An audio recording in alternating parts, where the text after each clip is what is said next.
যাদেরকে 500 টাকার জায়গায় 1000 টাকা দিলে ওয়াজের বা মোনাজাতের ভাষা পরিবর্তন হয়ে যায়, এদের কথার কোনো উত্তর আমি দিতে চাই না।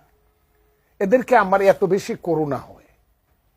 বড় বড় মৌলানা সাহেবরা ইউনুস সুৎখোর, এর চেয়ে মহাপাপী আর কেউ নাই। এখন আসার সময় দেখলাম সেই মৌলানা সাহেব দোয়া করতেছে, হে আল্লাহ, নবীর পরেই যাকে স্থান দিতে হবে সেই ইউনুসের পক্ষে বলেন সবাই আলহামদুলিল্লাহ।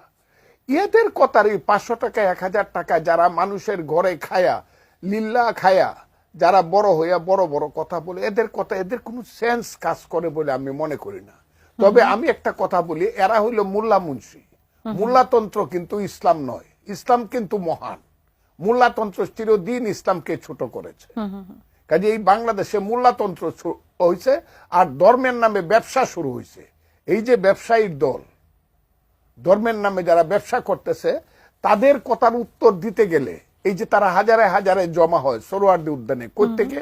প্রতি শুক্রবার পাইছে আল্লাহর মহান দিন, শুক্রবারের জুম্মার নামাজ পড়েই হাজারে হাজারে ওই মাদ্রাসার ছাত্র পাইছে, গরিব মানুষের সন্তানেরা। আমি আজকে পরিষ্কারভাবে বলতেছি, মাদ্রাসাতে যারা লেখাপড়া করে এরা খুব সাধারণ গরিব ঘরের সন্তান বেশিরভাগ।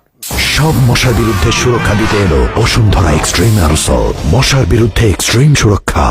অন্তত 96-7% এই ছেলেপেলেরা কিছুই বুঝে না হুজুর ছাড়া। এরা থাকে মাদ্রাসায়, খায় লিল্লার টাকা, এরা মানুষের অনুদানে খায়। নিজের জীবন সম্পর্কে এদের যে ধারণা হয় সেই ধারণা হলো হুজুর যা বলে তাই শুনতে হবে।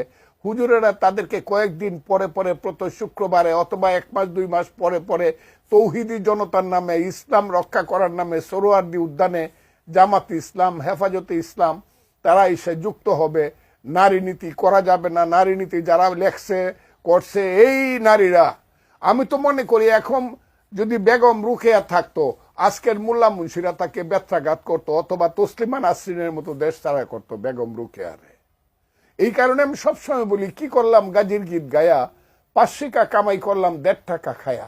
যারা নারীকে, যারা নারী নীতিতে প্রগ্রেসিভ কথা বলে, তাদেরকে যারা বেশ্যা বলে, এদের তো মায়ের পেটে জন্মগ্রহণ করা ঠিক হয় নাই। আমি তো মাকে বলবো এদেরকে পেটে ধারণ করো না মা।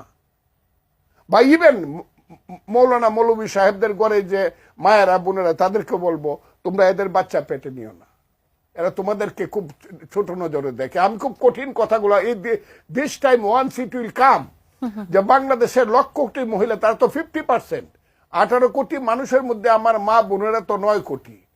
এই 9 কোটি একদিন রাস্তায় বেরিয়ে এদের বিরুদ্ধে, এদের পাতে ভাত দিব না, এদের জন্য তরকারি রান্না করব না।